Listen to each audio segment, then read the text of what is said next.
We get 2/3 the way across it. The wind kicks up. We're all having a great time. Suddenly, no one is having fun. Everyone is dialed in. We got water coming over the gunnels into the boat. And we start being like, why isn't the support boat by us? Well, he had a depth finder and he knew we were in shallow water, so he couldn't get close to us. And the ice melted the day before. So if we go in that lake, like, this is serious. Episode 1077, Scott Miller setting the paddling record down the Mississippi River. You're listening to the Adventure Sports Podcast. We talk with adventurers from around the globe to bring you the inspiration and motivation you need to get started in the outdoors or to keep you moving if you're already there. Now here's your host, Kurt Linville. Hi friends, thanks for joining us today. As you probably have guessed, this is a revisited episode from a couple of years ago. Mason is doing the interviewing, and I love paddle sports. My son and I were just in a canoe on a mountain lake a couple of days ago. I'm sure that you're going to enjoy this episode, but before we dive into that, as many of you know, I've written a book called 99 Words, Building a Better Life, and I have been interviewing on other podcasts for that book. From time to time, I'd like to share some of these podcasts with you in the way of giving thanks to the host for having me on. But also, if you're curious about that project, then it lets you know where you can find more information. So today, the podcast I would like to point you to is the 5 a.m. podcast, and it's hosted by Michael and Susan Clausen. Here's their podcast description. The mission of 5 a.m. podcast is to be a ministry of encouragement for growth, blessing, and prosperity, to provide business, lifestyle, and motivation information and helps, to help you stay focused and motivated and live in gratitude with a mindset of life of abundance. The episode I was on published at the end of April, and it's titled Finding Meaning in the Age of Nihilism. Michael, thank you for having me on your show. I really enjoyed it. And listeners, if that sounds interesting to you, give it a listen. I would also like to explain our YouTube channel a little bit. Obviously, when we're doing a revisited episode like this one, there's no video for it, so the audio is on YouTube, but on new interviews, which we publish weekly, most of the time, if possible, we will have a video on YouTube as well. So if you would like to see the guest and see our conversation, then you can find us there at the Adventure Sports Podcast on YouTube. Don't forget that that's available. Thank you again for listening in today, and now on to Scott Miller setting the speed record paddling down the Mississippi River. All right, folks, we have an awesome episode for you today. This is one of those that's, I'm going to say, an instant classic. The Mississippi River speed record, like the entire Mississippi, 2,200 miles. Scott and his team set the Guinness World Record for the fastest paddle down it ever. 16 days, 20 hours, 16 minutes, Scott and his team. Scott had tried this before a few years ago and failed right at the end. It was very crazy, wild story, very dramatic end to that attempt, and tried it again this year, just recently, over the summer, spring and summer, and knocked it out and got it. And it's just an amazing accomplishment, and the logistics are crazy, and the amount of planning that went into it is absolutely insane. 5 years of putting this together. And the coolest thing about Scott is that he's not a full-time adventurer. He doesn't do this as a job. He does this on the side. It's a passion, and I think that gives a lot of people hope. It gives me hope, a lot of people inspiration that, hey, I can hold down a full-time job and do this. He and his wife work as nurses at the University of Minnesota Hospital.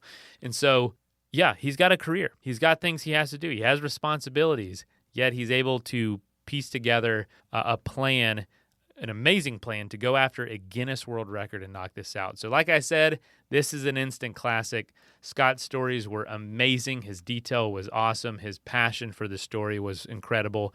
This was one of the best interviews I've done in a while. So thank you, Scott, for being on the show. And yeah, this is going to inspire a lot of people. Let's go ahead and dive in.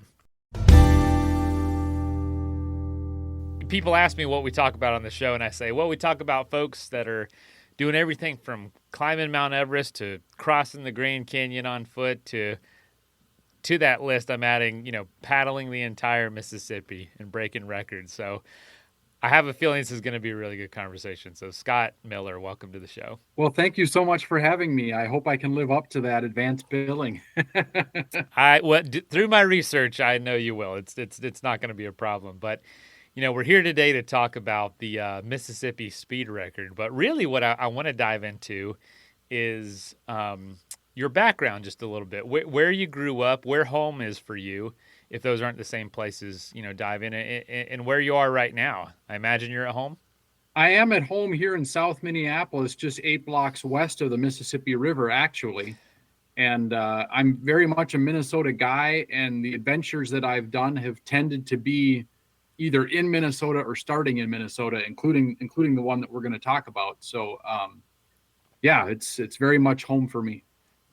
So you've been around the Mississippi your whole life. Yeah, usually within a few miles. In fact, the house I grew up in, we had a beautiful trail corridor. You could ride your bike about, I think, like 10 miles to the east, and there was the Coon Rapids Dam, and you can actually walk your bike across the dam over the river. And so I would do that all the time. It was pretty cool. So how prevalent was getting on the river growing up? Because, there's a lot of people that grow up near the ocean, and it might not just – there might be this thing that's there, or the mountains even if you live, somewhere near the mountains. But depending on the family you're in and your background and your interests, you might not ever engage with that side of where you live. What was that like for you? I think there's very few people who paddle the Mississippi in Minnesota for a bunch of reasons. One, there's a lot of smaller rivers that are maybe a little more accessible, a little bit less intimidating. And two, you've got the boundary waters and you've got 10,000 lakes. So everybody's fixated on their lakes, their cabins, and then going up to the Canadian border to paddle in the paddling paradise that is the Boundary Waters wilderness. And the Mississippi is comparatively neglected, which is why, and maybe we'll talk more about this later, but I started a weekend of canoe races and tours that we're going into our third year next June to get more people to appreciate it, because it's spectacular. And, it's generally a commercial river with barges on it starting in Minneapolis, but there's 500 miles before that where you don't have any barges, and it's totally gorgeous and relatively wild. Wow. Yeah. That's awesome. I mean, there's no lack of water in that area, from my understanding. I mean, you have like 3 rivers all converging there near the Twin Cities, and it's almost like, yeah, it's there, it's the Mississippi, it's iconic, but there's so much other stuff to paddle. Exactly. Yeah, that's exactly right. So the locals, I think, kind of forget about it and kind of overlook it, but I'm hoping to change that, because you've got, in the long distance paddling world, you've got these iconic events like the Texas Water Safari. There's a whole culture around that in Texas, and the Missouri River 340 in Missouri. There 800 people do that race.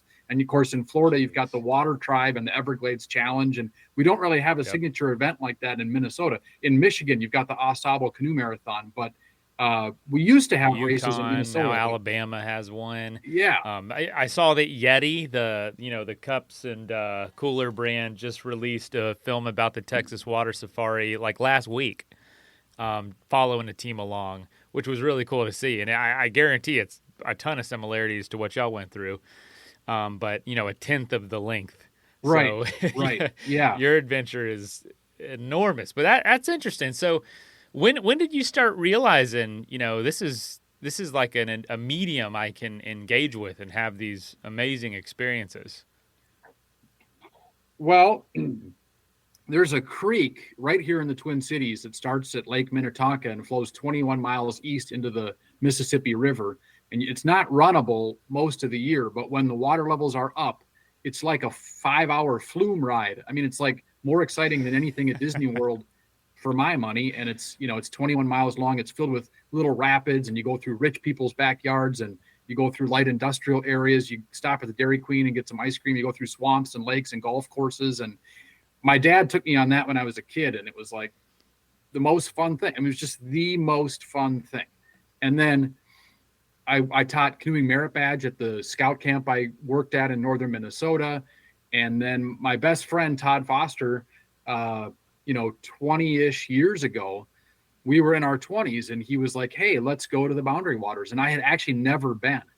And it was like, let me get the guidebooks. Let me figure this out. And we planned a 10-day trip. And it was like this epic adventure, like 10 days in the wilderness. How do you make this work? And I just loved all the planning and getting ready for it. And then the actually doing it too. And then I found out that, especially in Minnesota, there's just tons of canoe routes, and the Department of Natural Resources here has incredible maps, and they cut out the brush, and they have landings, and you can figure out where to start and stop. And as long as you can figure out the shuttle, there's all these incredible rivers. So I started paddling on various rivers in the state, including the Mississippi. And then it was only in 2018 that I even ever heard that setting the record was a thing. Wow. I'd never even heard of that before. Wow. Well, I want to ask too, because it's something we actually haven't talked about a lot on the show, but it's perfect because, we know these places that get a lot of attention, that we talk about a lot on the show. They're going to get tons of people there, but what we try to often bring attention to is the places that aren't necessarily as marketed or don't get as much of the spotlight in the adventure or outdoor world. And I feel like the Boundary Waters is a very underappreciated area for folks that don't live nearby.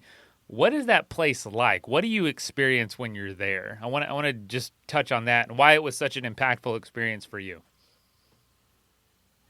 I don't remember how big it is, but it's like a million acres, it's massive. It's a massive wilderness area on the Canadian border, and you can go in it for weeks at a time. And generally speaking, for the most part, there's no motors allowed. So it's really a paddling paradise, and that's all it is. And you've got bedrock coming up.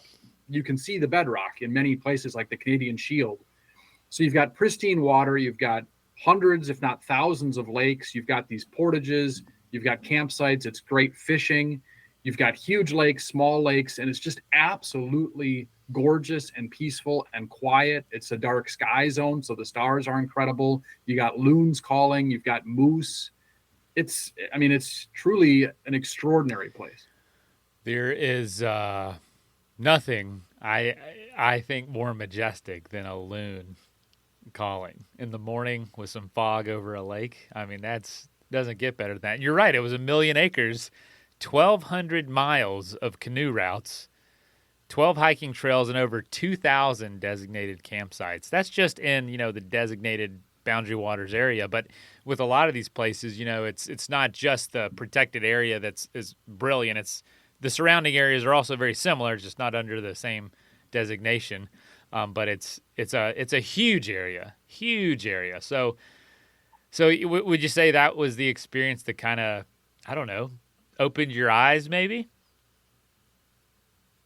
Yeah, I think that's very true. And then, when you talk paddling in Minnesota, the Boundary Waters is what's going to come up. That's what everybody knows about the Boundary Waters, talks about it, goes to it. That is kind of paddling in Minnesota. But then there's all these rivers that are incredible to paddle. So my buddy and I, we went to the Boundary Waters on multiple long trips, but then we also started doing the rivers. And the rivers are closer to the Twin Cities. In many ways, they're more accessible. They're free. You don't have to get a permit, and the DNR keeps campsites on them. So you can take a multi-day canoe trip on many different rivers, including the Mississippi, in Minnesota, and have, a couple summers ago, my buddy and I went just like less than 2 hours north of the Twin Cities. We put our canoe in, and we spent, we came back down like 40 or 50 miles back to the Twin Cities, and we camped on an island, and we had, what are those prehistoric birds that make an amazing noise? The sandhill cranes coming through. And when you're on the river, even if you're in a developed area, you can't tell because it's like a ribbon of wilderness. Generally speaking, it's not developed on the shoreline, and you've got forests and you've got islands, and you're looking at water, sky, light, wind, and animals. And that's it. You feel like you're in the middle of the Boundary Waters, even though, like, for the example of the Mississippi, you might just be 20 minutes outside the downtown Minneapolis. In fact, I live in South Minneapolis, and Pool 1, which is between the locks and dams here, just east of my house, is the only gorge on the Mississippi River. And when you're in Pool 1, there are places where you can see a bridge, but other than that, all you're seeing is water, sky, and trees and the gorge. And it's just, you'd think you're in the middle of nowhere. Do you find yourself because I do where I live. Do you find yourself trying to convince people or show them like, look at what you have right here, and you don't even realize it? Absolutely. Absolutely. And that's why we started these races and tours. It's just one weekend in June. And we had people come from 13 states and like 3 Canadian provinces this past June to paddle the Mississippi. We're trying to build a homegrown, get the Minnesotans to come. And I think we were over half Minnesotans, but then people in the rest of the nation, what is it? You're never a prophet in your hometown. Like everybody else is like, oh my God, I want to go paddle the iconic Northern Minnesota, pristine Mississippi. I get it. So we were getting as many people from other places as we were from here. That's awesome. So yeah, tell me about Two Paddles a little bit before we dive in, because it seems like chronologically this is what happened. You wanted to get people out there, and one way to do that is to set up these events for people to come and participate. The Mississippi 150, the 48, it all happens over a weekend in June. I know we sent some beer there last year. And then the idea to do the Mississippi speed record came about to help get the word out there. But I love this because you're trying to get people need structure to enjoy the outdoors a lot of times. And a lot of times that structure comes in the form of an event that's being put on or something like that. Tell us about these experiences and what you're trying to do with Two Paddles. Well, the funny thing is it actually happened opposite the way that you thought it would. Because what happened You went after the speed record first. Well, yeah, because the speed record idea came about in 2018, and we were going to go in 2020, and the coronavirus shut us down. And then I had a new team, and we had rival teams in 2021, and the rival team set the record. My team 2 weeks later was poised to break their record, and a big storm took us out in New Orleans with just 100 Sounds like miles a country left, song. Yeah, I mean, it was just crazy. And after that happened, in 2021, after we went down, Scott Mansker, who started the Missouri River 340 and was running the support boat for us, the safety boats, who's this incredible river captain, he has this huge fleet of support boats and volunteers that staff the Missouri River 340 to make sure that 800 people going 340 miles on the Missouri River are safe, because they got barges, they got wing dams, they got wind, they got weather. So he's like an expert, and he volunteered to be the support crew for the world record attempt, which was such an honor. Wow. It was just amazing to have him. And then he's like, hey, if you're training and you're going to do the Mississippi, you really should come do my race because you're going to learn a lot. And so I was like, absolutely. So summer of 2021, I went and did his race, and it was such an incredible experience because it did not feel like a corporate event at all. It felt like a grassroots, even in its 16th, 17th year. It's like hundreds of volunteers, all these small towns. You've got people in aluminum canoes, fancy surf skis, and everything in between. You've got people trying, it's like a marathon. You've got people who are competitive who might win the race, but the vast majority of people just have a time goal, or they're just trying to finish it in the amount of time that's allotted. And they're going 340 miles, stopping in small towns, getting a burger from a Boy Scout, or getting a piece of pie from the church group here in all these beautiful small towns and making their way down the Missouri River. And I was like, why don't we have an event like this in Minnesota? Because this is an incredible community event, getting people out on the river. And we've got the iconic Mississippi River in Minnesota. I want to see if I can replicate this experience. So that's what led. We were just going to do a 150-mile race, so you could just take the weekend off and come do this race. But then somebody had started these smaller races, and we kind of rolled them in and turned it into a whole weekend of events. So now we have something for the beginner, the rank beginner, all the way up to the ultra distance paddler, all on one weekend.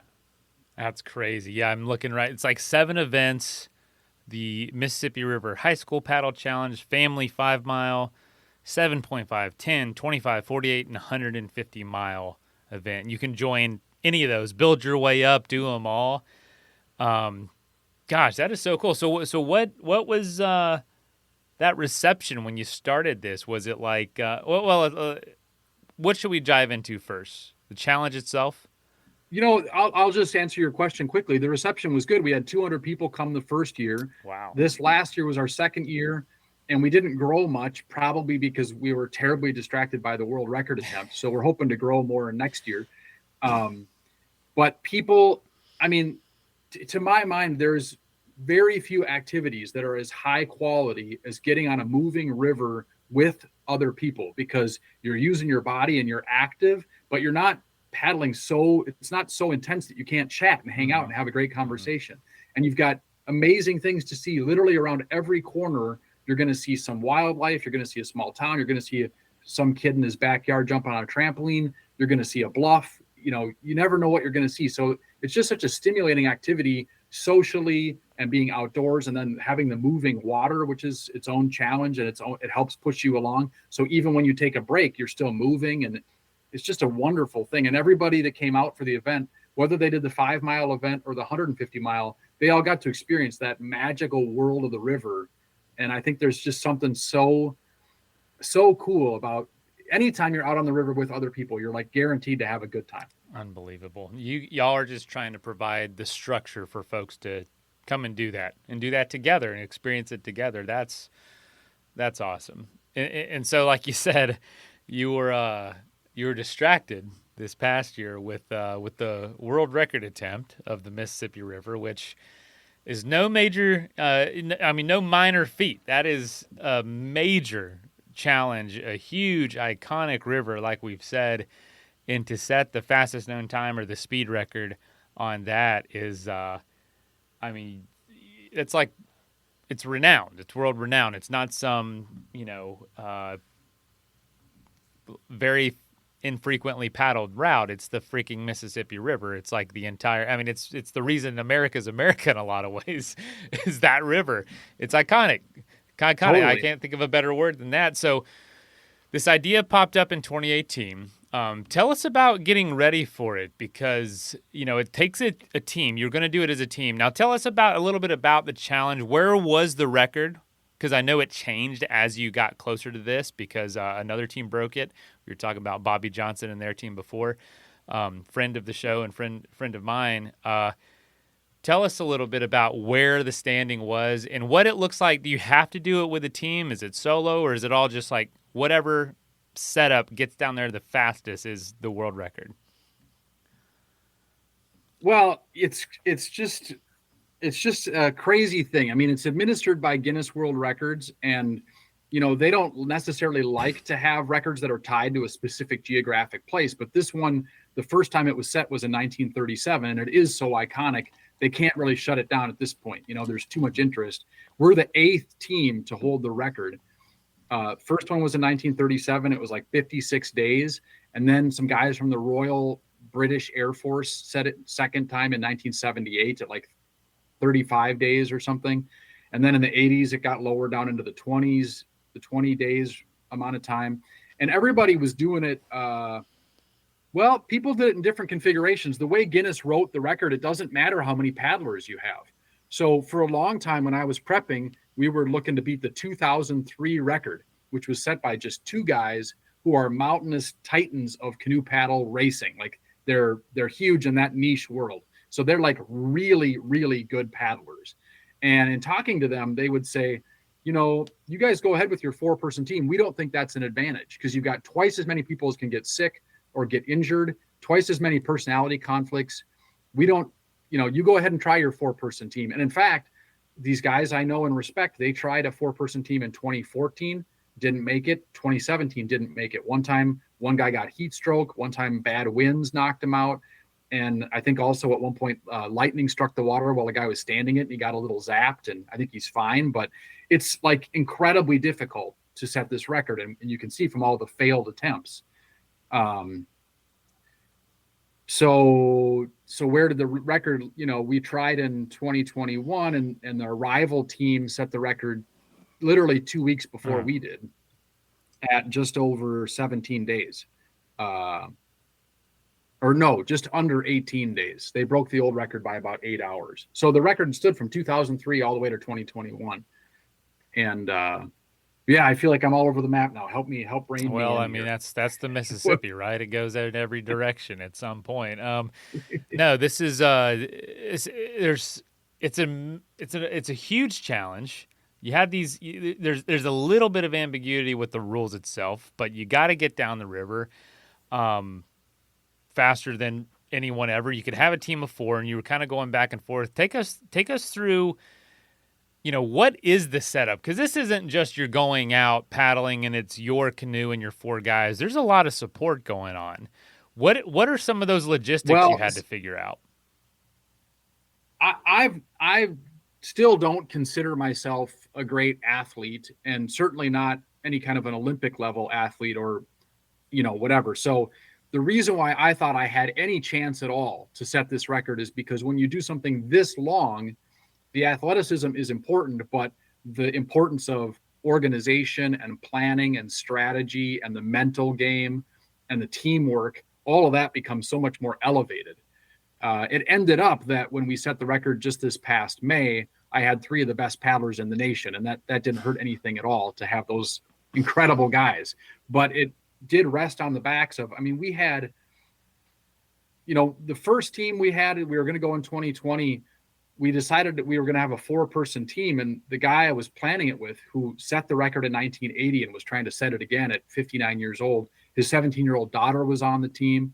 We spent over a year training, and our strategy was to have 2 guys resting in the canoe and 2 guys paddling at all times. There'd always be 2 people resting. And maybe we would have had a shot, maybe, but when it fell apart because of the lockdown stay-at-home orders with the early COVID-19 pandemic and everything, the guy I was doing it with, KJ Milhone, we kind of had a falling out. He put together his own team for 2021, and I put together my own team. So then we had rival teams, and we both quickly evolved to have a very similar strategy, because he ended up having your buddy Bobby Johnson and Rod Price from Florida, 2 very experienced paddlers, along with his daughter on the team. And I actually paddled the 340 in the summer of 2020?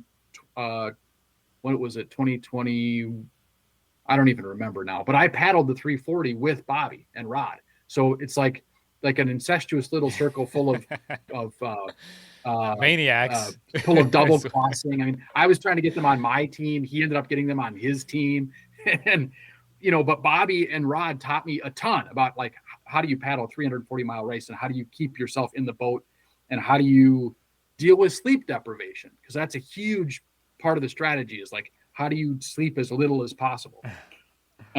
So anyway, we both ended up with this strategy where you've got 4 guys in the canoe, and it really changed. Our sleep strategy changed from the 2021 attempt to the 2023 attempt, and we ended up having a lot of flexibility. So we really had at times 4 people paddling, at times 3, most of the time 3 people, but then at night, a lot of times we only had 2 people, and that just gave us maximize the flexibility. We had 2 guys sleeping in the canoe under a canopy. We basically lived in this tiny little 23-foot canoe, that's only 3 feet wide at its widest. We basically lived in that boat for 17 days. How often did you stand up or get out? We had to stand. We had to go to shore to switch our positions in the canoe and get a new guy into the middle to sleep. So on average, we were switching about every 6 hours, 4 times a day. And then camping, of course. Oh no, I guess you didn't camp because you were always paddling. Right. So we're spending as little time on shore as possible, because even if no one's paddling, if you're out in the shipping channel in the main flow, you're moving. And you want to stay out in that flow as much as you possibly can. Oikos presents 15 Seconds of Strength. Here we go. Steve's got a trunk full of groceries and no one to help him. Oh, that's tough, Jim. Looks like a 5-trip load at least. He grabs the first bag, the second. Bob, it looks like he's trying to do it all one trip. He shimmies the door open, steps over the dog. Oh, and he stumbles. Oh, right into the kitchen without missing a beat. Jim, now that's a man who eats his protein-packed Oikos. With 15 grams of complete protein in each cup, Oikos Triple Zero can help build strength for every day. Oikos, stronger makes everything better. People are going to want to know, because I've learned, even though I might know the answers, I know a lot of listeners haven't had the pleasure of talking to hundreds of people about this stuff. And so how did you go to the bathroom? A lot of people are going to have that question. Yeah, everybody asks that question, and even that strategy evolved. And so this attempt where we actually set the record in this year and broke the old record almost by a full day, by 23 hours and 30 minutes. Part of this record is you have to get lucky, because you got to have good water. You got to get lucky with all the locks, the waiting times at the locks. There's 29 locks, and you got to get lucky with the weather. So all those things matter. But we also kept learning because I had the failed attempt in 2021. And so we had the best setup for going to the bathroom this year by far. We had a whole bunch of WAG bags, which are made for desert environments, because you're not allowed to go number 2 in the desert and just leave it sitting there because it'll be there forever. So they designed these bags where you go to number 2 in this foil bag, and it's got some chemicals in it to neutralize the odor. You seal it up in a Ziploc. And we ended up getting a whole bunch of those this time. Last time I used homemade ones with cat litter, which worked pretty good, but these were even better. And then we had a guy named Scott Duffus that I met. I don't even remember how I met him in Minnesota. He ended up spending over 200 hours perfecting our canoe to be perfect. He did all these modifications, not to the hull, but in terms of bulkheads and the cover. That's I mean, what were some of the major changes from like a traditional or recreational canoe? Well, there's a bunch. I mean, just to stay on the track of going number 2 for a second, we ended up having these wooden seats in the middle. The front and back seats were sort of anatomically, ergonomically smart seats, but the middle were just these wooden bench seats. And we used these big purple cushions to make them comfortable. And we had these custom seat backs, and he made all that work. But then we had a hole cut out in the wood that we had a little rope. So you pulled that hole out, put the WAG bag underneath you, and you could just go to the bathroom right there in the canoe. And then fortunately, our support crew was so amazing. They were willing to take these disgusting bags from us and dispose of them properly. And we ended up it was way better to go in the canoe than on shore, because on shore, like the stress of like, I have to go as fast as I possibly can. But in the canoe, you could take your sweet time. You could throw the cover over you, so you had privacy, and and we're eating so many calories, consuming so much that number 2 was kind of a disgusting, you had to take your time to make sure everything, to have, some modicum of hygiene, which really, there wasn't a lot of hygiene. I mean, the people in our support crew told us, they said, you guys are sleeping in human soup, and they described the smells as just disgusting in the canoe by the end, But anyway, the other modifications to the canoe, we put in 2 bulkheads, making a 9.5-foot sleeping chamber in the center of the canoe. And each guy in seats 2 and 3 in the middle, they could either put the seat in to paddle, or they could take the seat out to go down and sleep underneath the cover. And then we had navigation lights in the front. We had a headlight. We had a navigation tablet to keep us in the shipping channel. We had rear lights so the barges would know where we are. We had GPS units to record our position and broadcast it to the public and save it for Guinness purposes. And all of that, Scott Duffus rigged up one central electronic wiring system throughout the whole canoe. And at the flip of the switch, we could turn all of that on. We had a bilge pump, and we just switched out this big lithium ion battery in a waterproof case every 24 hours. And we didn't have to worry about any of that. On the previous attempt, we had a million headaches trying to keep everything charged and turning it all on. And this made it so much easier. Jeez, unbelievable. Now, is that all, stuff you requested and from learning about it, or were you, I don't know, did this guy just do this for you? Well, I'm not a very handy guy, so I had different guys work on the canoe, and I paid them lots of money over the 5 years, and none of them did as good a job as Scott did, and he was a volunteer. So just incredible. And he's just a guy who's been a canoe racer and knows how to do stuff and figure stuff out. Like everything he was figuring out was custom, nothing really off the shelf. He was trying to figure out how do I do this? And every idea we had, like, hey, we learned last time the support boat can't tell how far away we are at night when we've just got one stern light on the pole, because when you see lights on the river at night, you can't tell if it's 50 feet away or 3 miles away. So the support boat guy, Scott Manster, was like, hey, put 2 lights on that pole, because then we'll be able to tell how far away we are, because you'll be able, if they look closer together or further apart. And I'm like, hey, Scott, I know you've already worked 200 hours on this and you've done like 50 things.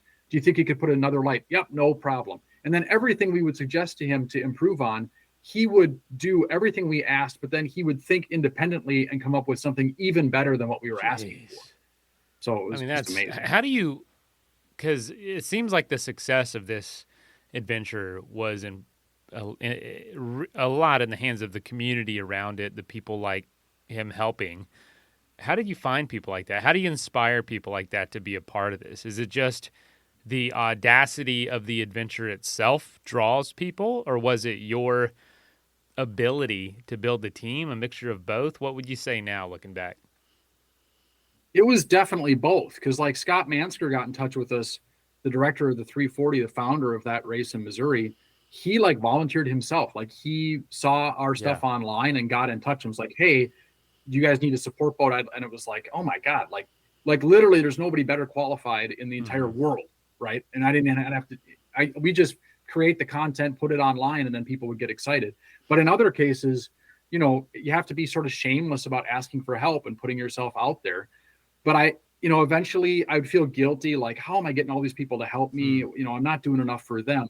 But eventually I had to learn, like, people want to be part of a big, fun, exciting adventure, and we had over 20 people on our support crew, either on shore, moving base camp in these RVs every 24 hours. And then we had 2 support boats and people cycling on and off the boats. And it was this whole huge, like, operation. And they all had their own adventure, right? I mean, they're just to take a caravan from northern Minnesota to southern Louisiana and moving all the time and camping in these places and seeing the Mississippi River Valley is an incredible adventure. Oh, absolutely. So you got to, but I get that guilt feeling, and like, why are they doing this for us? But yeah, it is to be a part of it in their own way, because not everybody can be on the boat, of course. Right. Of the 4 positions, and I want to include some pictures and whatnot when we post the this episode. Of the 4 positions, because I was looking at a picture when you were talking about rotating and sleeping arrangements, which one had a reputation for being the best and which position had a reputation for being the worst? Because you were all rotating constantly. Oh, man, they're all so different. I'm sure everybody had their favorites and not favorites. Well, we had 2 guys that were better in the bow and 2 guys that were preferred the stern.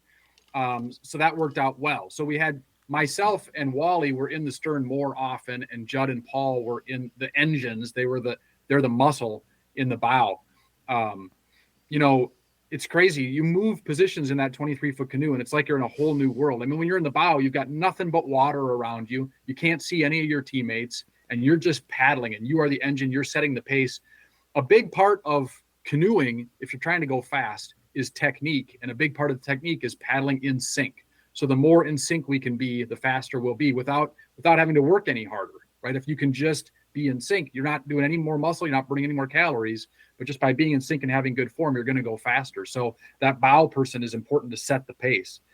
And then seats 2 and 3 were a little bit harder to paddle in because the canoe is wider there. So you have to reach a little further. So those are probably the least desirable places in terms of having a pure paddling stroke, but it was easier to take a break in there. There's more room to eat, more room to change clothes, more room to go to the bathroom. And then in the stern, you can see all 3 of your teammates out in front of you. You're in charge of steering the boat. You're in charge of looking at the navigation tablet and keep making all the decisions about navigation. Plus you've got the rudder pedals. We had a rudder, which made a big difference. So in the stern, you're just busy because you're also on the radio to the support boats, to the lockmasters, to the barges. You got the navigation tablet, you got the pedals. So you're just busy. It's just like it's very cognitively busy in the stern. Jeez. What an undertaking. What did training look like? Because you don't just hop in and do this. You have to work together. You have to kind of have your systems dialed in before you start a record attempt.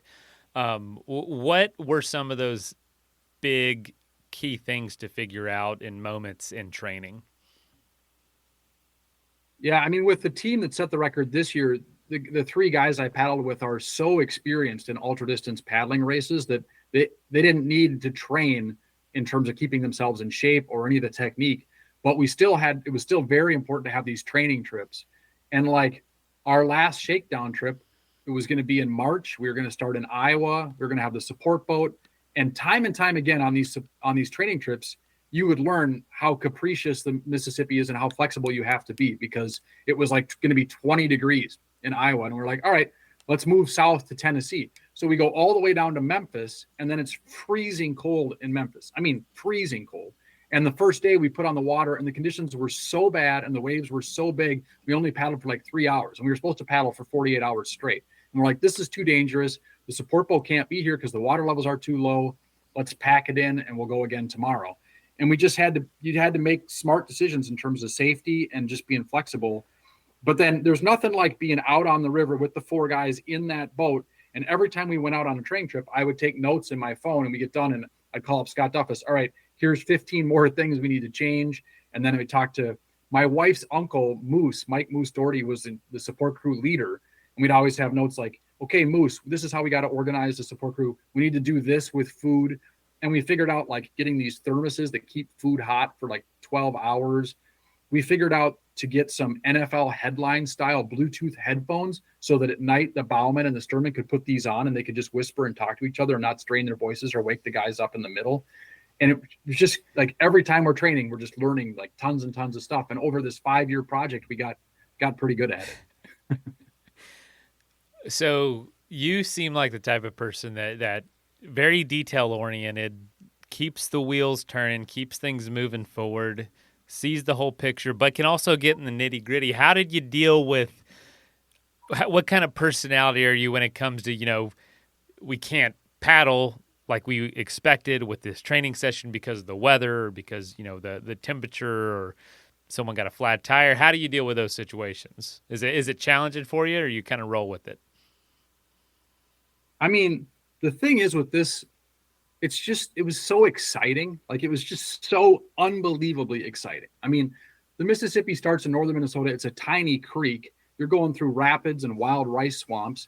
Then you've got 3 massive lakes, the biggest one of which is a 14-mile crossing. People have died crossing this lake. It's only 15 feet deep, so the waves get really big really easily. And it's in the middle of nowhere. I mean, it's just like nonstop adventure and nonstop having to figure out what to do about the problem now. Like, oh, it's snowing now. Oh, it's raining now. Oh, we're really wet.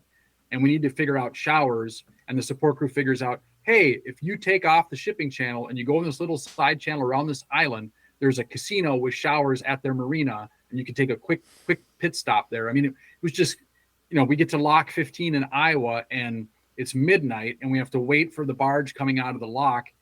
And suddenly we find ourselves in this insanely strong current and we cannot hold our position in the river and we're in danger of going through the dam, which is a life-threatening situation. We got to call the support boat over. Water's coming into the canoe.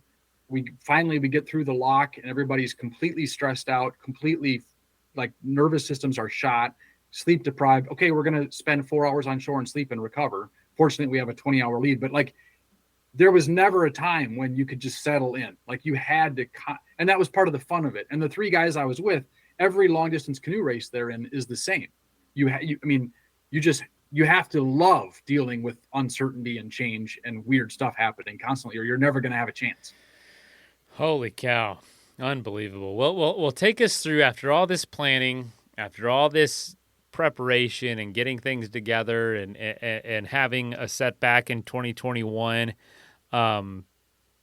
take us through what it feels like to get in the water at the headwaters of the Mississippi, which start at this lake, going down this little creek, really. What was that like?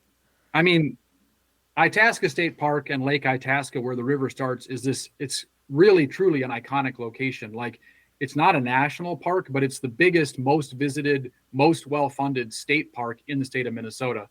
And there's lodges you can stay in, and it's gorgeous. There's big, huge white pine and red pine. You're in the boreal forest, on the southern edge of it, but you are still in the boreal forest. And Lake Itasca is pristine. And everybody who grows up in Minnesota goes to Itasca State Park when you're a kid, and they've got they've got rocks across this creek right at the headwaters where it comes out of Lake Itasca. So like if you grow up in Minnesota, everybody walked across the Mississippi, and it's just this iconic location. It's so beautiful. So to actually go there and have all these tourists there taking their pictures, and there's a webcam 24/7, you can see what's happening at the headwaters, to be putting a canoe in there and telling people, yeah, we're putting a canoe in here. I mean, nobody puts a canoe in there. Like the Appalachian Trail, thousands of people do it. It's just a few dozen people a year that attempt to do the entire Mississippi River, most of whom don't make it, and the vast majority of whom aren't trying to set a record. So it is like so exciting. And then right away, you are in the wilderness. You're hearing packs of wolves howling through the woods. You've got swans swimming in the water. You've got wild rice. You've got rapids. You've got little gorges in the pine forest. For 50 miles, until you get to the first city, which is Bemidji, which is like an iconic Northwoods, Minnesota. It's on beautiful Lake Bemidji, which the river flows through. You got a huge statue of Paul Bunyan and Babe the Blue Ox. I mean, it's just, and it just keeps going. Like, it's just nonstop, total adventure. Never know what you're going to see around the next corner. The river keeps getting bigger and bigger. You go through these huge lakes. You battle huge waves. 500 miles all the way to the Twin Cities. And then everything changes because you're in the locks and dams section, and you're in the driftless area with these huge bluffs and huge rolling hills and these little, really cute little river towns right on the river that, you know, had their heyday 100 years ago and are so happy to have you come through and make a big deal. And then people are following our GPS, and we've got people coming and lighting off fireworks, blowing air horns, homemade signs, cheering us on. I mean, it was just absolutely incredible. Sounds awesome. Sounds so awesome. Well, tell us a little bit about maybe early on, because it seems like I love a tight, small river to paddle where you don't know, you can't see around the next bend, which is like, you know, right there.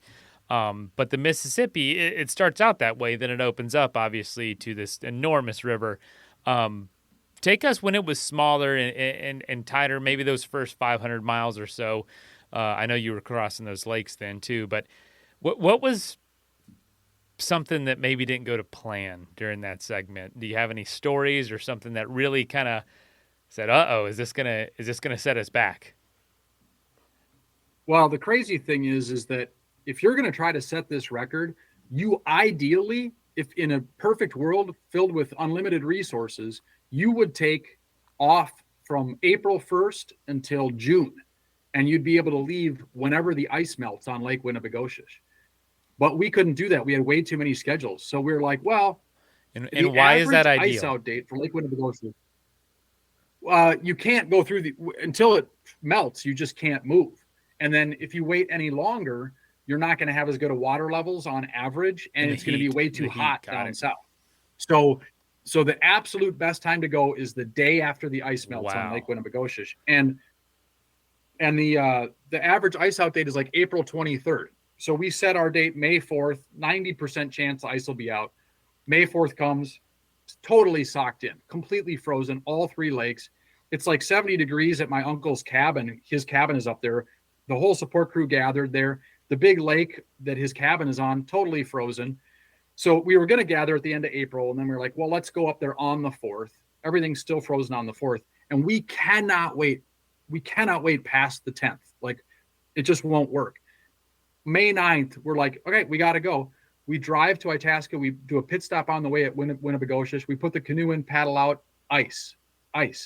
And my buddy Judd is like, I think we'll be able to paddle through this ice. It's melting. It's only like 4 to 6 inches deep. It's, you know, it's honeycombing. It's supposed to be nice for the next 24 hours. Hopefully it'll shift and move, and we'll be able to paddle around it, or we'll be able to paddle through it, or it will melt. And thank God it melted. Like, by the time we got there, it was gone, which was just amazing. But then we get to Lake Winnibigoshish, and we had a support boat there. My buddy Sean Wookie Walksmith met us at midnight in his boat, and it's like a 4-hour crossing. And we got the documentary film crew in his boat. This young couple from Montana is filming us, and they've got spotlights on us, and we're just having a great time. The water's glass. We get 2/3 of the way across it. The wind kicks up. We're all having a great time. Suddenly, no one is having fun. Everyone is dialed in. We got water coming over the gunnels into the boat, and we start being like, why isn't the support boat by us? Well, he had a depth finder, and he knew we were in shallow water, so he couldn't get close to us. And the ice melted the day before. So if we go in that lake, like, this is serious. Like, we've got 1 foot surf, we got white caps, and we are paddling as hard as we can. It's like 5 a.m. Just, you know, and like, was it that dangerous? Well, our boat's very stable. It's very unlikely we're going to flip this thing over on the one hand. On the other hand, we're shipping a little bit of water over the gunnels. You know, everybody is like, it's like whenever the danger rises from like a 1 or a 2 on a scale of 1 to 10 to a 3 or a 4, it's like, you know what, we're not at a 7 yet. Like, we'll be fine. But it's just the stress of being at a 3 or 4. Like, yeah, we're getting closer to like something bad happening, you know? So that stress was there. There was something like every day, like barge wakes and wing dams and just things that would ratchet that stress level up, or we're spending a little too much time on shore. What are the unique challenges of a river like this? I think you just mentioned a few, but what are some of the things that there's always those dangers that people throw out there with anything that you do, like, oh, you got to watch out for bears when you're, biking across Yukon or something. But really, it's the vehicles that are the most, the biggest danger. What was that here on the Mississippi? People would warn you about something, but what's really the danger?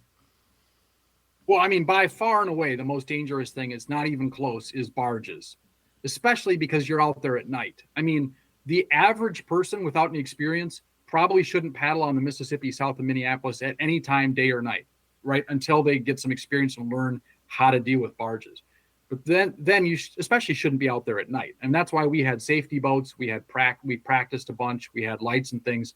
But it's still, I mean, you've got these barges, and each tug or each tow is pushing, especially in the lower river, these hoppers are filled with like the equivalent of 90 semi trucks worth of grain or rock or gravel or whatever it is they're pushing. And they might have 56 hoppers they're pushing. It's almost a half mile long. Jeez. Right? And at night, you're looking at these lights coming, and it's like a train on the water. Yeah, except that it's moving way slower and it can't get out of your way. So it's like a train like that. Like you have to get out of their way. And you're looking at these lights at night, and it took me until this attempt, even for the whole 2021 attempt, I didn't always really understand what I was seeing at night. Like now I can tell you, you put me out there at 3 a.m. on the river, I'll tell you that's their port light on the bow. That's their starboard light on the bow, and that's their stern light. And that means it's this long. It means it's this far away from us. And I'm looking at the nav tab, and I see we've got real estate outside the shipping channel on the west side. So tell them we're going to pass them on the ones. Call them and tell them. And there's all this barge language you have to learn, like we're going to pass you on the greens, we're going to pass you on the ones, which means you're going to pass port to port versus starboard to starboard. And you got to negotiate with them sometimes. And then after you miss the barge, they kick up. They disturb the river so much that you've got like a washing machine for an hour after they pass. Gosh. And if another one comes, it just makes it even more. So now you've got 2-3 foot waves crashing over the front of your canoe. We had a hard deck this time on the front of our canoe that would kind of shed the waves. And beyond that, we had a soft deck made out of fabric that could shed the waves. Plus we had the bilge pump. But like that, that's all just crazy. But like in 2021, we hit some rebar going into a place to stop in Iowa. And at midnight, I'm going down to sleep in the canoe. And all of a sudden I'm like, guys, it's wetter than usual in here. I'm about to be underwater here. Oh, there's a 1 foot seam in the canoe that we need to patch. But get the support boat over. Okay, I got the waterproof patching tape. Adam's telling me how to put it in. My buddy in 2021, or my teammate who's an expert at that, he's like, here's how you put the tape on. I put the tape on. I can barely see it, so dark. I've got my headlamp on. I bail the water out and go to sleep. And another time we hit a rock north of the Twin Cities, flipped the boat over, spent an hour on shore. We're wearing all the support crews clothes because all our clothes are wet. And then in Vicksburg, the first attempt, the big waves. I mean, so anyway, I'm going on and on, but there's the Sauk Rapids in St. Cloud, and there's the Chain of Rocks Rapids in St. Louis. So you have to know how to do whitewater to some degree as well. I mean, it's like endless, the number of crazy things you'll encounter. How much of it did you have ready to go versus having to learn as you go? Knowledge-wise. Well, it was a 5-year project, so we learned throughout that whole thing. So we were pretty experienced and pretty well ready to go. We never flipped the boat over. We never sank the boat this time. We also were lucky with incredibly good conditions. We had extremely high water for the first half of the trip.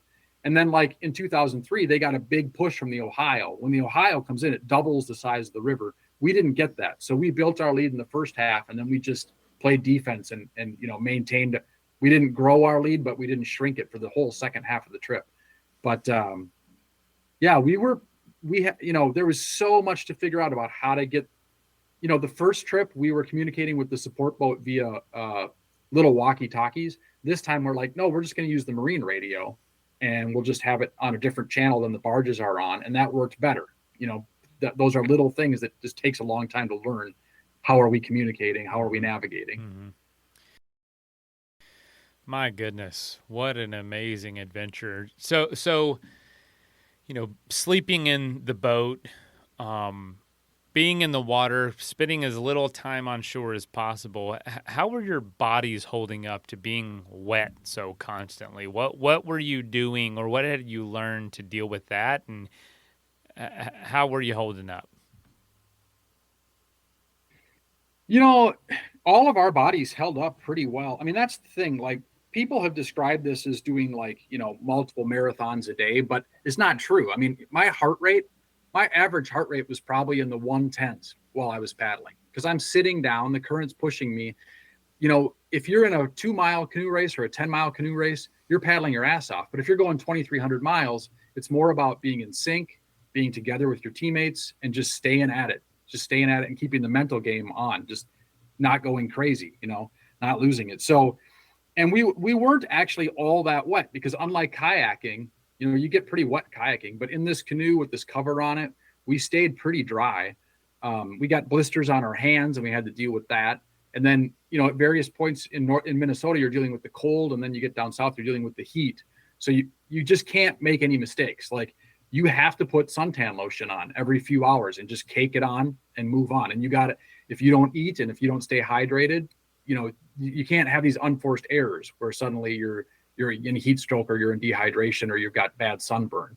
So it's all these maintenance things, I can imagine, because you could, miss one of those intervals or those, sunscreen application times, and, all of a sudden you're burnt, and it can just really throw everything off and kind of put you in a really bad place that just continues to get worse and worse.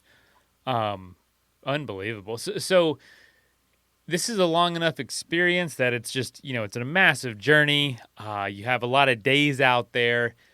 What's something you grew to look forward to? Was it the meals? Was it sunrise or sunset? Like, what were you what were you looking forward to every day? I mean, this sounds cheesy, but I loved every second of it. I just loved every second of it. I don't think I looked forward to anything in particular. I mean, of course, the sunrise is always a huge boost. But I love my teammates. I kind of liked the paddling at night, because eventually it would just be me and one other guy at night. And it ended up that was a different guy at different times. And so you'd have more of a conversation with just 2 guys instead of 4 guys. So you could get into it a little more. And I remember one time in Iowa, Paul and I were paddling, and our Facebook page, it just so happens that like the most people that follow our Facebook page are like women in their 60s or 70s or something. And, the weird conversations you have at midnight, we're like in the middle of Iowa, and somehow we start joking about how there's going to be a wildlife refuge around the next corner, and it's just going to be filled with white women in their 60s, right? And we were laughing so hard that Judd said he woke up to see what was going on, and he said the canoe was just spinning, and the 2 of us were like hunched over, not paddling at all, and just tears streaming down our eyes because we were laughing so hard. So it was. I look forward to those conversations with my teammates at night. Just you start getting a little loopy and have some fun. Oh yeah, very. Scott, we're kind of at time, but how's your time looking? I'm good. I'm good. I should have listened to you. Made this a 2-parter, because I might still, because this is epic, absolutely epic. Are we skipping over anything like at this point, like in the middle of the trip that you didn't get a chance to touch on? Whether it be planning or prep, or just something fascinating part about the beginning that we haven't talked about. I mean, the one thing that comes to mind is early on in 2018, when I was getting all this together, it was like, okay, I need a support crew leader. How am I going to find a support crew leader? And the way I found a lot of the support crew people was through, the Scout Camp alumni network I worked at, and just through putting it online in different paddling forums and things. But, I put together a thing like, hey, we're looking for a support crew leader. And it just so happened that my wife's uncle, who I didn't know all that well, he was in great shape. He had retired relatively young, and he like wrote up this whole resume about like why I should pick him. And it was hilarious. I mean, there's nobody else applying for this. Yes, come work for hundreds of hours for free, handling our feces-filled bags and disgusting clothing, and make food for us, and then he ended up supporting us for the Alabama 650, for the Missouri River 340, and on like over a dozen training trips over 5 years. And actually, after the 2021 attempt, we met in a bar 3 weeks later, and he knew I was going to ask him to do it again in 2023. And I didn't even know this until a few months ago. He told his wife, I'm going to meet with Scott. I'm sure he's going to ask me to do it again. And I'm telling him, no, it's going to be hard. And he gets home, and Joey says to her husband, Moose, she says, so how'd it go? Did he take it okay? And he goes, yeah, I couldn't do it. And I never knew this, because when I asked him, he just goes, yeah, I'm in. Like, he came to the bar going to say no, but then he couldn't say no. And thank God, because he had learned so much. I mean, he was like an expert support crew leader for this kind of thing. And thank God, he learned and I learned through over 5 years, and that made all the difference. Wow. That is just the power of having a big idea and how it attracts folks. This is just fascinating because a lot of our trips, a lot of times we talk about in this show, it's a solo experience. Someone's out for a month or a few weeks or something, but a lot of times it is, an isolated experience. Logistically, it's a lot easier in that sense. This is so much coordination, and the ability to maintain this level of organization and coordination and excitement over the course of 5 years is pretty impressive. Not gonna lie. Yeah, thank you. I guess the other thing is, you asked about training, and in addition to the training trips that we took, the first team I was with, we ended up, all of us ended up getting rowing machines. I still have a rowing machine in my basement with a canoe paddle adapter, so I could paddle my canoe in the winter in my basement. And I also got a solo canoe from Winona, who also made the Minnesota 4, the canoe that we took. And it was a great COVID activity. I would go to Pool 1, 8 blocks east of my house. I'd put my Voyager in there and I'd just paddle for 1, 2, 3, 4, 5 hours upstream, downstream. Nothing better than training going up against the current to build strength and endurance. So there was a lot of solo training, and then there was the team training too. Man, that is awesome. So how did the river and the challenge change as you got closer to Louisiana? Of course, you mentioned south of Minneapolis, the barges started coming into play, and I'm sure just the frequency and maybe even the size of those continued to increase the closer you got to the ocean. What else were you noticing as far as how the adventure was adapting as you went? Well, the crazy thing is once the Ohio comes in, you've got 1,000 miles left. And some people claim, I don't know if this is true, but it might be true, that the last 1,000 miles of the Mississippi, wrap your head around this, might be the largest wilderness in the lower 48. How could that be? Well, it's 1,000 miles long. It's up to 77 miles wide between the levees. And the water level in an average year in the Mississippi River down south of the Ohio fluctuates as much as 40 to 65 feet up and down. So you got all this lowland, scrubland, islands, back channels, 77 miles wide, 1,000 miles long. I guess maybe it is the largest wilderness in the lower 48, right? So, and you're paddling in the middle of it, and mostly it looks wild. Mostly all you're seeing is water, sky, and trees until the next huge industrial barge comes. Like it's ironic that it's a wilderness with this commercial highway down the middle of it. And then this year, since we didn't have great water levels, I really got to notice in that lower river, you've got these massive sandbars when the water's a little lower, like 1, 2, 3 mile long sandbars. And you kind of get this natural pools developing, and then it narrows into these chutes.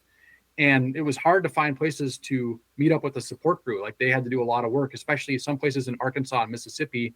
It's like over 100 miles between bridges, and there's not a lot of ramps for access. And the river's just so big. And they would drive down over the levee, and they'd have to drive 20 miles on dirt roads just to get to the river to resupply us.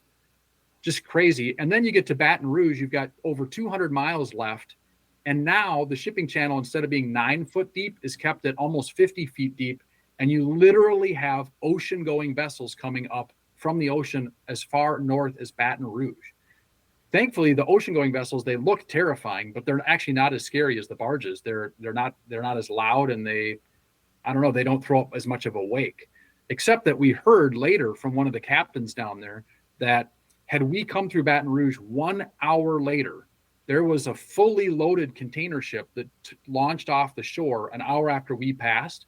And apparently everybody on the river, all the barge captains and boat captains know when a fully loaded container ship launches, they just get ready to rescue all the small boats, any paddlers, even small boats with engines just flip right over because it pushes up such a massive wave. So we were lucky to miss that. Then between Baton Rouge and New Orleans, you've got Cancer Alley, which is just chemical plants and oil refineries and smokestacks and fires in the sky, and it smells bad and it's creepy and weird. And we actually ended up organizing, asking for help, and we got these local captains to come join our support crew to help navigate through all this crazy industry and crazy number of barges, especially after being scarred in 2021 and sinking in New Orleans. And then finally you get through New Orleans and you're in the Delta, and it's just wilderness again, and it's peaceful and quiet, and it's you can hear cows 10 miles away, they're echoing over the water. And then I just got to say one more story here, which is our support crew. By this time, we're nearing mile marker 0, 100 miles south of New Orleans. And they're like, we can't drive the last 10 miles. Like, there's no road. The farthest south we can get is Venice. And then mile marker 0 is 10 miles beyond that. So they're trying to charter a boat to be with us for the last 10 miles. And they're like, no boats available. It's the first day of red snapper season. Every boat is chartered. You guys are out of luck. But then all the fishermen caught their limits within the first few hours of the day, and we weren't getting there till the evening. So they did charter a boat. So at like 10 or 11 o'clock at night, as we're 10 miles out, all of a sudden there's a boat that we can't see, but we can hear, filled with 45 friends and family members screaming, yelling, and cheering us for the whole last 10 miles, which we got to this rickety tower way out, basically in the Gulf of Mexico at 2:16 in the morning, and they shine their floodlights, and we pull our canoe up and we climb up, and everybody's worried because we're all completely blotto in terms of any energy and sleep.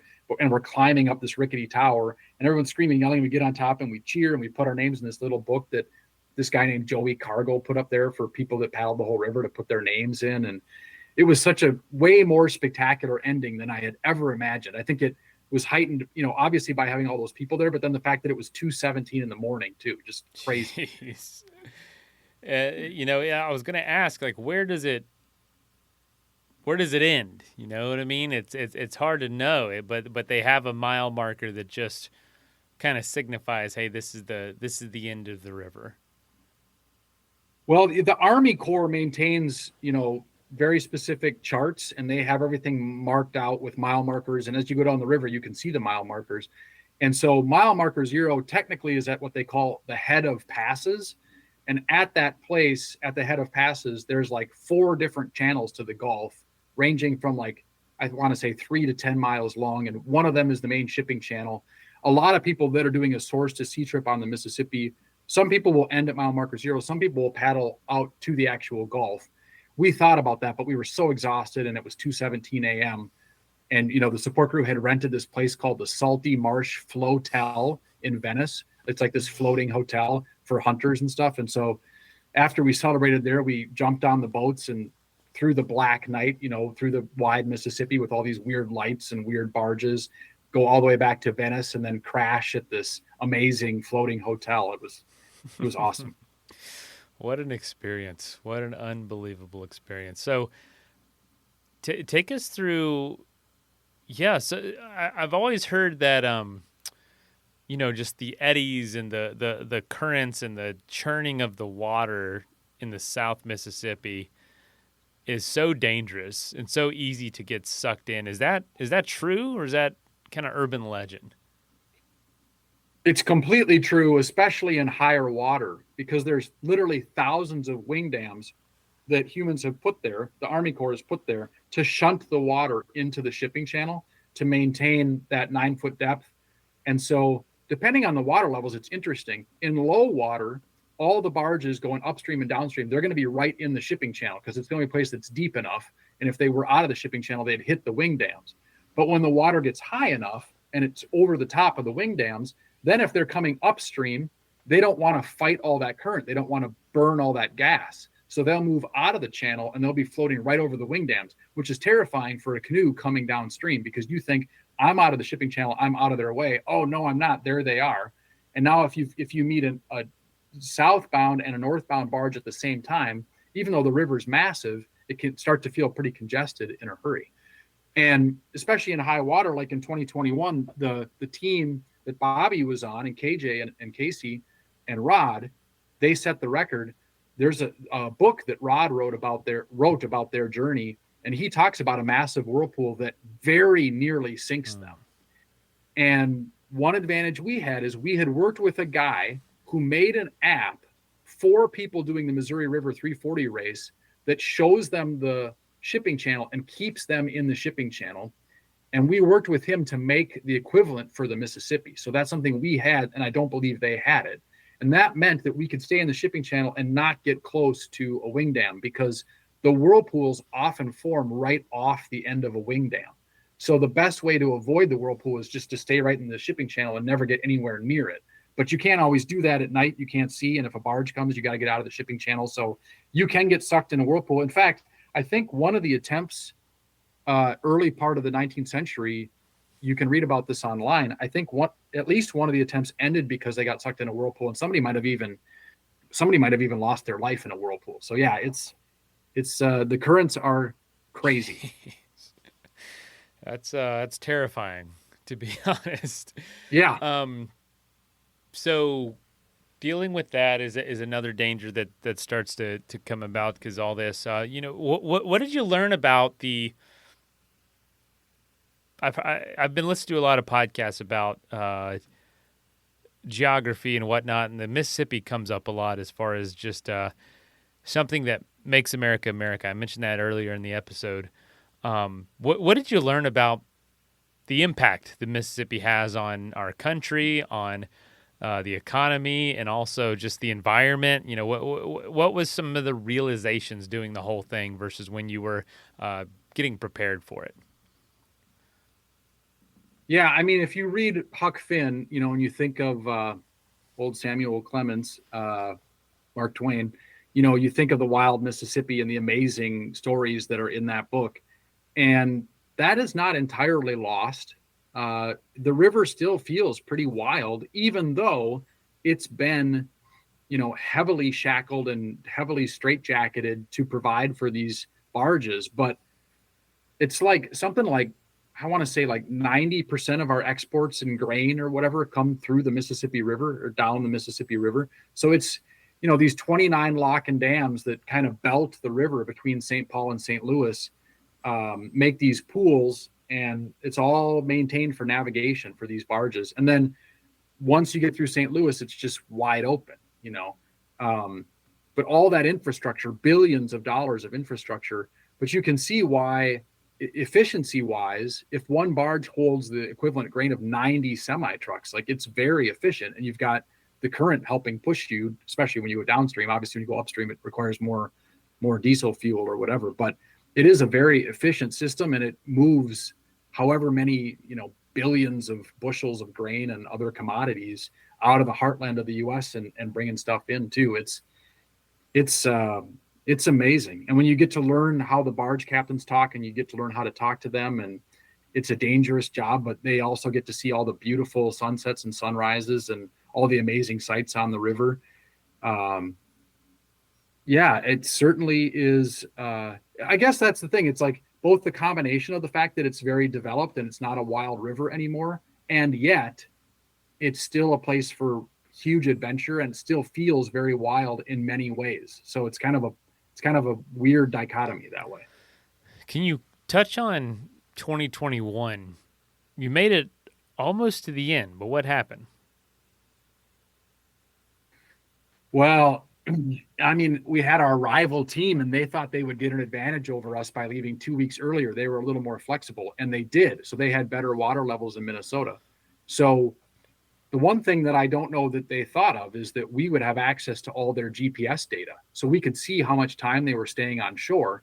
So even though I don't think we were any faster than them on the water, we quickly realized they're spending like 2 hours on shore a day. We can make up time there. But by the time we got to Iowa, we were like 7 hours behind them. And our strategy was to just have one guy go down every 3 hours to sleep. And by the time we got to Iowa, we were all so sleep deprived. Joel Ford, who was on the team and has an adventure racing background, I was just gone. I mean, I was worthless. I was shot mentally, physically. I was shot. And we'd had problems with our rudder. We had problems with headwinds. The rudder pedals were breaking. The cables were breaking. It was just stressful. And it's so stressful when you're behind, which we didn't have to deal with in 2023. We were ahead the whole way, which was nice. But in 2021, we're 7 hours behind. And Joel says, here's the deal, guys. I've been thinking about this. I think we need to sleep more. And I think we need to get more sleep at night. So at night, let's have 2 guys go down for 4 hours and the other 2 guys for the second hours. And we'll all get 4 hours of sleep at night. And then during the day, we can just have 1 guy go down for 12 hours, 1 guy every 4 hours. Okay, well, let's try it. And we started gaining 2 hours on them every day as soon as we did that. So even though we had fewer paddles in the water, because we had higher quality paddles, like we were more awake, more alert, more strong, we started gaining on them. And by the time we got to Louisiana, we had I think in Iowa, we were behind 5 hours. We got to Louisiana, we had a 7-hour lead. But there was a tropical disturbance in the Gulf. And there was literally like flooding happening in different parts of Louisiana, like sheets and sheets and inches of rain, some of which hit us. And it was impressive. But it wasn't just the rain. It was like 30-mile-an-hour headwinds. So our lead's dropping from 7 to 6 to 5 to 4. And we get to New Orleans. It's almost midnight. And the waves are so bad. 24 hours before this happened, approximately, I pulled Moose aside on shore. He was in my face. You guys, you're so close. You just got to stick with it. You just got to get out there. And I pulled him. And I'm not this kind of person. But I pulled him over, grabbed his jacket, and I said, Moose, just make sure they're ready to rescue us because we're going down. And the guys in the canoe with me, they were like possessed. I kind of knew on some level we didn't have a shot at this point. The conditions were so bad. I mean, these 30-mile-an-hour headwinds, huge waves, and it was just terrifying. And then finally, we get close to New Orleans. Everybody's completely destroyed sleep-wise, physically, mental, and we're pulling out all the stops. No one's sleeping. It's just like going for broke, but we still got over 100 miles to go. And just past midnight, the conditions were so bad. The waves were coming in. There's barges and ocean-going vessels everywhere, chemical dock lights, and huge waves. And Perry's like, guys, the canoe's filling up with water. We have to call the safety boat over right now. So we do, and this 25-foot trailerable houseboat comes alongside us. We grab hold, and it's rising up on the waves, and it's listing over the top of us. The cabin is like over the top of us, and then it's diving down into the troughs, threatening to wrench our arms off. And half the guys are like, if we don't let go of this boat right now, we are going to die. And the other half guys are like, if we let go of this boat, we're going to die. So then everyone's screaming and yelling, trying to hear each other, trying to figure out what to do. And the canoe literally sinks out from under us. We dive onto this boat, which is now severely overloaded. The 3 guys that were on it and all the equipment. To that, we now add the 4 of us. The canoe goes spinning off in the dark waves. Someone's like, we got to get that canoe. I'm like, there is no way.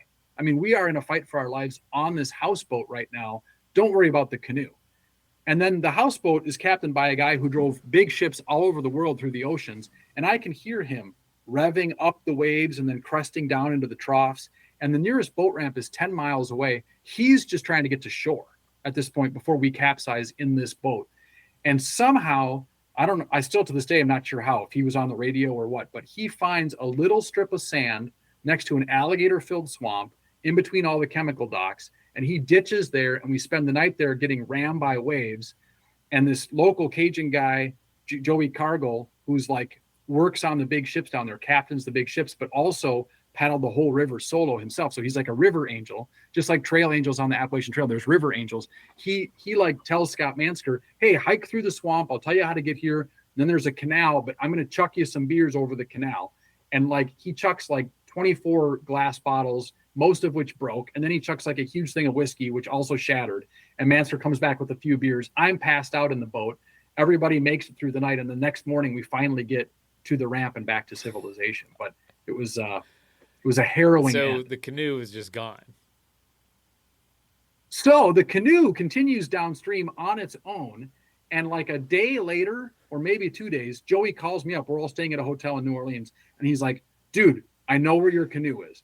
And this is a guy, Joey Cargill, if you bring your ocean-going vessel to the mouth of the Mississippi River, he's one of the guys you have to turn your keys over and relinquish control of your ship because he's an expert at bringing your ocean-going vessel up the Mississippi to New Orleans or to Baton Rouge. And he makes good money, and he's an incredibly generous guy.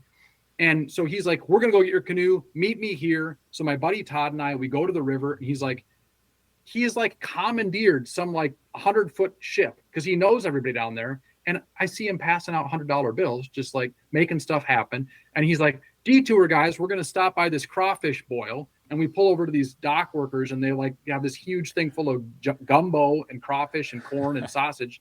He's like, you guys got to try this. And then we go, and there's our canoe wrapped around a pylon of a chemical dock. And he's like, we don't really have permission to be here. And I really don't get along with this company, but we'll just kind of duck in there quick. And he's leaning off the top, this barge, he's leaning off this boat we're in, trying to wrestle my canoe off of this pylon. And we're holding onto his belt loops, and he almost fell in, and he wasn't wearing a life jacket. Finally, he gets it free, and it floats down a little further. He wasn't able to grab it, and it gets stuck on another pylon, and we had to give up. And then like 3 days later, he's like, calls me up. He's like, Scott, I got your canoe. I'm like, what do you mean you got my canoe? He's like, yeah, somebody saw it and they called me, and this is like 50 miles from where we lost it. So I got a boat. I went down there, I stopped, and then I swam out in the river and I retrieved your canoe. I'm like, you got to be kidding me. And so then one of the people on our support crew was still down there, Megan Boudreau. She drives the canoe back to Minnesota for me, and I get it. And I was like, this was stupid that I had you do this, because it was totally trashed. It was like bent in like 15 places. There was no way to rehab this canoe. So I felt bad. I had to drive it all the way back to Minnesota. But was there, I mean, when you jumped off and got on that houseboat, was there anything in the canoe that, you know, just was lost at that point, you know, like your stuff, or were you able to get that on the boat? We all lost a couple things, a couple dry bags, and we lost our GPS. The canoe was mostly empty at that point because we were going for broke. And my teammates, in a frenzy at one point, they had a love-hate relationship with the canoe cover, because people felt like you were entombing yourself under this cover when you would go to sleep and you would zip it over you. You know, it was kind of like, hey, if we flip over, I'm probably going to die here. And, you know, we knew that the bow and steersman would try to rip it off and get you out of there. But it was, you know, if you're claustrophobic at all, sure. Yeah. A little scary. So at some point, with the inches and inches of rain and stuff, we had ripped the whole cover off the canoe. And so the water was just coming in, but we could bail it out more easily. And we just went down to bare bones, and it was hot enough. You know, we pretty much just had the clothes on us and some food and water, a couple personal items and dry bags. So we definitely lost some stuff, including the GPS. But fortunately, most of the stuff we recovered or didn't have in the boat to begin with, I guess. Unbelievable. So after all that, you wanted to do this again. It's 2 years later. You know, it's funny because I was talking about going again, even at the hotel in New Orleans, and my teammates looked at me like I was totally crazy. It was a different team too, right? But I had enough. It's a different What's team that? From that year too, right? Yeah. It was a different team this year than then. Yeah, I ended up getting, because I had met these guys doing these long distance canoe races, and they couldn't join me in 2021 because they didn't have enough notice. But now I had some cred, you know, and it was 2 years out, so they said they would join me. Were you also on track for the record in 2021? Yeah. So, I mean, when we got to Louisiana, we had a 7-hour lead. And then by the time we got to New Orleans, that was down to 0. We were essentially tied, but with not much optimism on the horizon. The conditions were so bad. So even if we hadn't sunk there, I don't think we could have beat the record. The conditions were just too bad. That had to be frustrating. Getting that far and not being able to complete it. So this second time, did you know, when was it clear you had the record? Did you have kind of a lead the whole time and it felt like, all right, we just got to maintain this? Because you say the lead, you mean just ahead of the record itself. The pace. The pace. Yeah, the record pace. So, I mean, we had like a 20 to 30 hour lead already in Iowa, depending on where we were in Iowa, I think, or at least into Missouri, I think over 30 hours at one point. So it was like, but the problem is I knew all that could go to hell at any second. Something like that all happens, it takes is one. No lead is safe. And in fact, on the lower river, it was never our intention to sleep on shore, but we had the safety incident Lock 15. We spent 4 hours on shore, and then it ended up that 3 other nights in the middle of the night, we spent between 3 and 4 hours on shore because everybody was so shot, including the guys on the support crew, that they were like, hey, we got 5 barges coming and we we just can't deal. Like, it's just too dangerous. It's too complicated. We just need to pull over and rest. And Scott Mansker really convinced us of that. And it's like, well, okay, we've got a 22-hour lead. Yeah, let's do it. And so could someone else set this record? I think yes. But on a luck scale of 1 to 10, I mean, we were like at 8 out of 10 luck-wise. We had incredible weather, incredible water levels. So they'd have to get really lucky. Plus, they'd have to be really fast. But, we did spend like probably 16 hours on shore that we weren't anticipating. Now, does that mean had we stayed in the water, we could have beat the record by 16 additional hours? Probably not, because by going to shore, we recuperated mentally and physically, all that. So hard to say. That is wild. So when did you know? When did it start to sink in, and when did you start letting yourself build hope, get your hopes up that you're gonna secure this record? Never ever. And any wisp of that, and my teammates would get on my case immediately. Like, so it wasn't no, you don't want to jinx it, right? And then, like, for example, Rod and Bobby, KJ and Casey's team in 2021, in Rod's book and stuff, as you get down towards mile marker 0, there are outflow channels coming off the river. And if you get too close to them, they will literally suck you in and push you out into the Gulf and take you out of the river. And they fell into one where duck hunters have died, and they got a surge of adrenaline. Joey Cargo that was with them in a safety boat, and he's like, oh, they're done. They are done. They're going to be lucky to stay alive.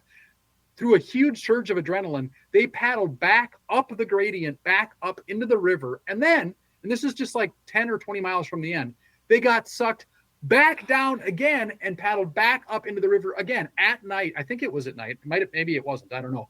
But so we get towards the end, and we've got these experienced captains with us, and we're like, hey, keep us away from the outflow channels, please. And they're like, okay, no problem. Yep, make sure you're over here. Make sure you're over here. But we're still dodging barges. And then it's just stressful. Like, we have this image in our head. We could get sucked into an outflow channel 5 miles from the end and lose our lives, or at the very least not make the record. So, like, there was no celebrating early. Gosh, unbelievable. Well, tell us the feeling of getting there. Did it just feel surreal? Did it take a while to sink in? I mean, that must have been, after all the 5 years of planning and prep and all the things that could have gone wrong the whole time, the challenges, the obstacles you faced. What was that feeling of hitting mile marker 0? You know what? It was totally awesome, but it was also stressful because we had gotten word through the Star Tribune, the local paper in Minnesota, that somebody was going to challenge the record because the support boat had helped us at Lock 15. They were going to put a challenge into Guinness and say, hey, I don't think they meet all the rules. Now, I knew that the rules said we can grab hold of the support boat all we want if we're stationary or going upstream. They just can't propel us downstream, which makes sense, right? So I thought we were going to be fine. But, some press covered it, and it was like totally awesome. But it wasn't until July, when Guinness finally certified it, that I realized, oh, I have been stressed out about this since since Lock 15. So even though there was a huge celebration at the end and it was totally awesome, not until July was I like, oh, okay, now we did it. It's Guinness official. And then we had a bunch more media interest, and it was like, oh, everybody was kind of waiting for this to be Guinness official. Like, that Guinness name that was the whole point, was to set the Guinness World Record. So until Guinness made it official, we couldn't fully relax, couldn't fully celebrate.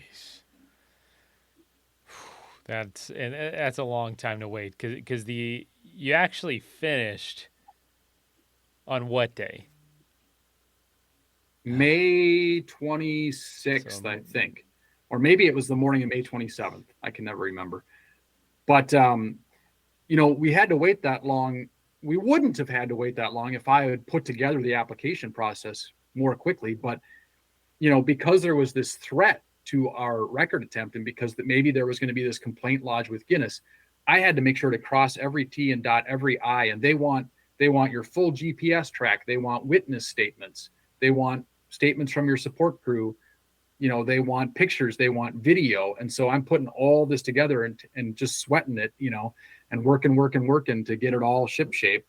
And then I submitted it, and they pushed back and had a few questions on things, and I'm like sweating bullets. And then I pushed, I sent it all back in, and finally they They Gosh, certified that had it. to be a great feeling. So yeah, that was When really you were awesome. finished with the adventure, what was something you missed um, that you were looking forward to having, whether it be food or some sort of creature comfort or an experience or just something, sitting down in a different seat for once?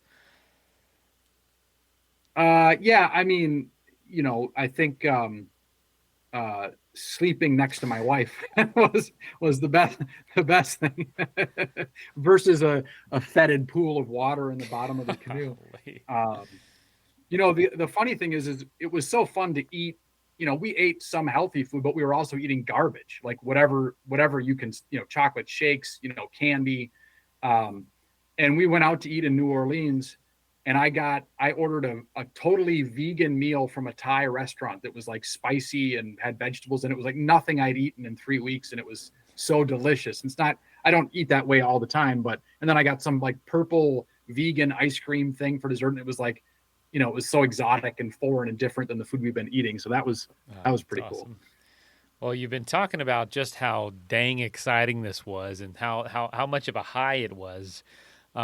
Something that we, often talk about on the show is after a big adventure like this, there's all of a sudden this gap in your soul. You just completed this. You got the record even, and it's this thing that's been on the horizon for half a decade, and now it's behind you. What is that feeling like, and how have you been able to kind of cope with that being in the rearview mirror now?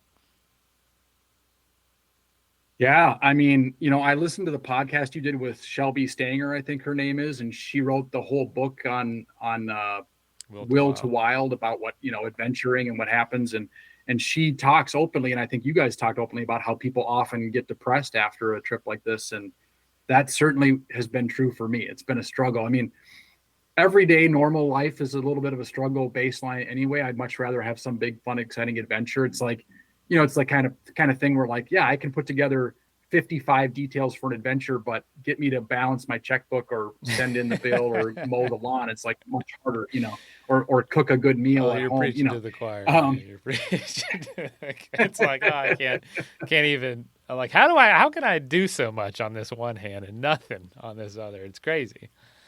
Exactly. So it has been a challenge, but the one saving grace is, I think, two things. One, with these two paddles canoe and kayak races that I organize with my best friends, it's like we still have to get ready for that next June, and we kind of work on that throughout the year. So it's fun to have that to look forward to. And almost like it's a way to take all that experience and that excitement and really pour it into these to get other people to basically have that same feeling you do. Yeah, I mean, that's exactly right. It's like I had such a good time doing this, and people talk about it's the journey, not the destination, and it's, in a lot of ways, it's true. It's like it was so fun doing all the planning and all the prepping and all the training trips and just having an excuse to get on the river all the time, either with other people or in my solo canoe. So to have all that apparatus and all that energy be over is it's tough, but I am very glad that we have those canoe races still, because that's exactly right. And a lot of the volunteers that helped us with the Mississippi speed record are now helping us with the canoe races too, including my wife's uncle Moose. He ran the finish line for us, and so it's kind of like a little mini reunion, and people come to paddle it too. Like Judd and his girlfriend, she ended up joining the support crew. This is one of my teammates. They came, even though it was just like 2 weeks after we finished, they came and did just the 10-mile race with their little dog and had a great time. And so as long as I can still have something to do with the river and paddling, and if I can help more people to get out there and have an adventure, whether it's a 3-hour adventure or a multi-day adventure, there's something about being out on the river that is, I want to share with as many people as I can. So, you do something like this, there is that pressure that you might, maybe it's, a real pressure, just self-inflicted. It's what's next. And, I don't have any expectations when I ask you this, but what is next for you? If not anything, that's totally fine. But is there something on the horizon that's like, now that I've done this, I'd love to try this, or is it just too soon? in 2005, my buddy Todd convinced me to try to paddle from Minneapolis to Hudson Bay, which was a whole nother adventure. And we did it. Todd went the first third, and then my friend Matt Lutz took over for the second third. But I was there the whole time, and that was an epic adventure. It took 3.5 months, and at the time, like, I needed to have escapes from my regular life because I didn't like my regular life that much. Now I've got a wonderful wife. I've got a good job at the hospital. I'm a registered nurse on the oncology unit at the University of Minnesota Hospital. So I've got a nice life. I don't need adventure to escape from, but it's still nice to have an adventurous life. So I don't have anything on deck other than the two paddles races. And there used to be a 450-mile race in the 40s and 50s in Minnesota from Bemidji back to the cities called the Paul Bunyan Canoe Derby. And so we're just thinking like, oh, if we get this paddle weekend going and if it's robust enough and if we can make a little bit of money at it, which we haven't yet, but if we get there, if we can grow it, then maybe we could add some other races. Maybe we could bring back the Paul Bunyan Canoe Derby. So it's fun to think about that kind of stuff. I was also just talking to somebody like, the solo male record for the Mississippi hasn't been established. So that's just sitting there waiting for someone to do that. And then the guys who set the record in 2003, after KJ's team beat their record in 2021, they appealed to Guinness and said, okay, fine, give them the record, but make a tandem record too and give that to us.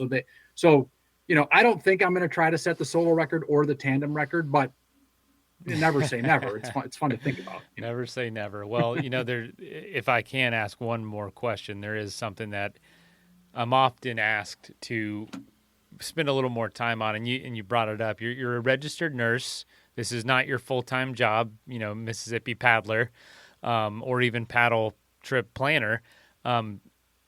Logistically, with just balancing normal life, how did you make this happen? What were some of those? Help demystify it for people. How do you take this much time off? How do you pay for it? You don't got to have to get in the details, but what was your situation?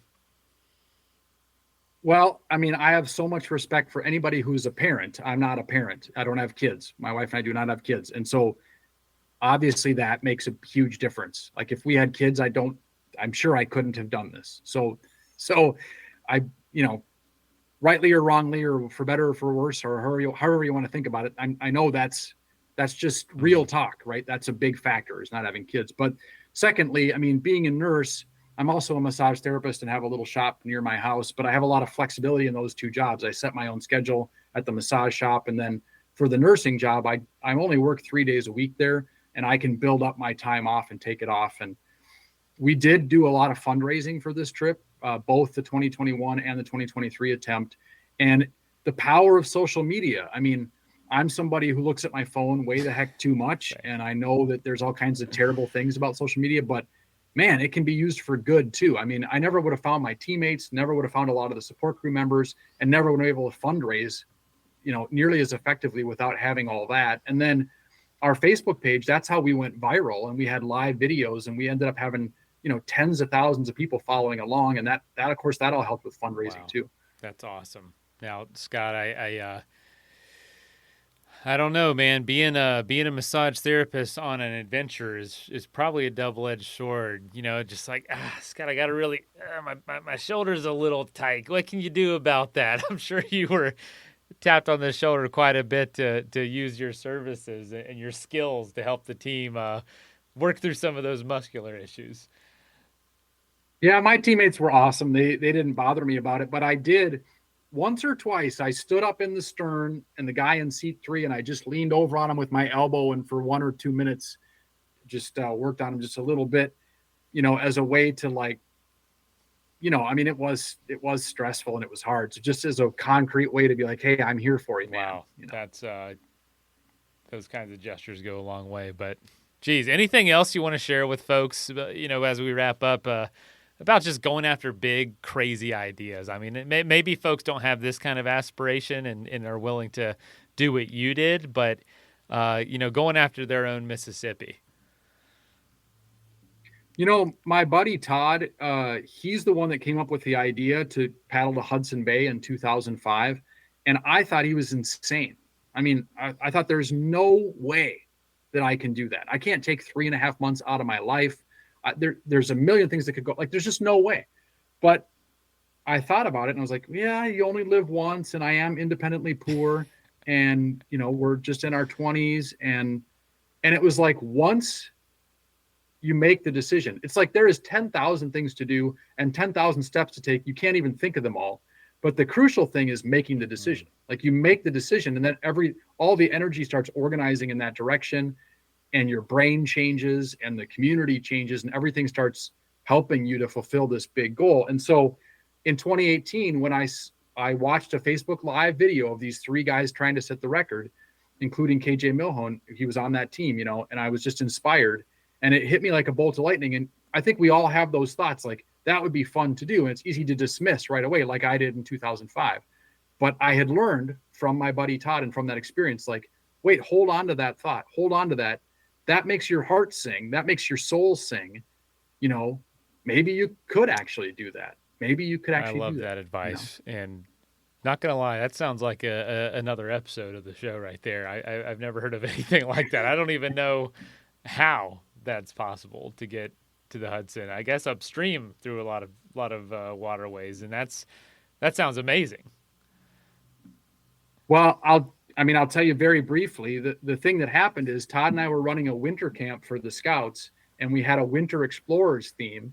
And he went to the library, and he was in the explorers section, and he saw this book called Canoeing with the Cree by Eric Severide.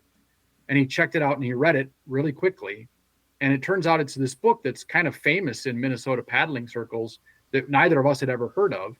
And it turns out Eric Severide was a newscaster in the 40s and 50s for CBS, famous guy. But when he graduated from high school in Minneapolis in 1934 or 35, him and his buddy, they looked and they were like, hey, we know you can take the Mississippi, but look at this. If you go up the Minnesota River, down the Red River, across Lake Winnipeg, and on this rapids-filled wilderness river, you could go to Hudson Bay. You could finish the bisecting of the continent. And they convinced the local paper to sponsor them. And then they had this incredible adventure, and he wrote a book about it. And then in 1968, the Minnesota Historical Society started republishing it.